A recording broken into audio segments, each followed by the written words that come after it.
Hello students, so here I am going to solve the problem number 8. So in this problem number 8, if force F, velocity V, time T are the fundamental units, are taken as the fundamental units, then the dimensional formula for mass is. What is the dimension formula for mass?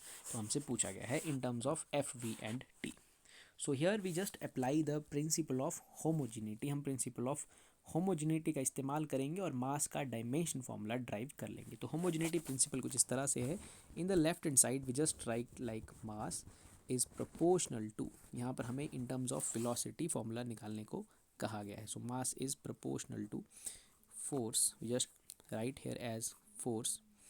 Mass is proportional to F raised to power A. We will calculate that. And then mass is proportional to velocity raised to power B. And last one is mass is proportional to T raised to power C. तो हम यहाँ पर इसे solve करेंगे. सो मास का dimension formula हम LHS में लिखेंगे students. It is only M. And RHS में हम इनके इंडिविजुअल फार्मूलाज लिखेंगे. तो फोर्स का फार्मूला है MLT minus two whole power A. फिर हम वेलोसिटी के लिए लिखेंगे जो कि आएगा LT minus one whole power B. And last में हम T के लिए लिखेंगे whole power C. Now we utilize the principle of homogeneity. तो हम M की पावर्स को इक्वेट करेंगे, L की पावर को T की पावर को LHS RHS में. सो M का जो पावर है यहाँ A है, यहाँ M का पावर 1 है. सो यहाँ से हम सीधा सीधा A का वैल्यू फाइंड आउट कर लेंगे, that is 1. Now we just equate for L का जो पावर है यहाँ L का पावर एक पावर A है, L का इसमें पावर B है, तो ये बन जाएगा A प्लस B. यहाँ कोई L का पावर नहीं है.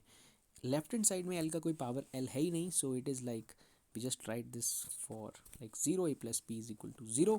सो A का हम ऑलरेडी फाइंड आउट कर चुके हैं, तो यहाँ से हमें समझ आता है कि B should be equal to -1. तो हमें A के लिए भी वैल्यू मिल जाती है, B के लिए भी वैल्यू मिल जाती है. अब हम स्टूडेंट्स T के लिए वैल्यूज़ को निकालेंगे, T के वैल्यूज़ को इक्वेट करेंगे. सो T के जो पावर्स हैं that is -2A minus B plus C. These are the values for T. तो T के लिए हम इक्वेशन लिखेंगे, आ जाएगी हमारे पास कुछ इस तरह से -2A minus B plus C, जो भी T की पावर्स थी. और लेफ्ट हैंड साइड में T का कोई पावर नहीं है. तो A का वैल्यू हमें पता है स्टूडेंट्स, हम A की वैल्यू को 1 यहाँ पुट करेंगे, B की वैल्यू को -1 पुट करेंगे. So we will get the value for C equal to 1. C हमारे पास 1 आ जाएगा. तो हमने M का डायमेंशन फार्मूला कुछ इस तरह से लिखा था. M is like proportional to F raised to power A. What is the power? What is the value of A? That is 1. So F की power 1. And then velocity B की power -1. So we'll write V -1. And T की power थी C, तो T की power अभी answer में 1 आया है C का value. So we will write like that. So it is F V inverse T. Okay, या F T V inverse आप इसे लिख सकते हैं. So students, this is the answer in this question.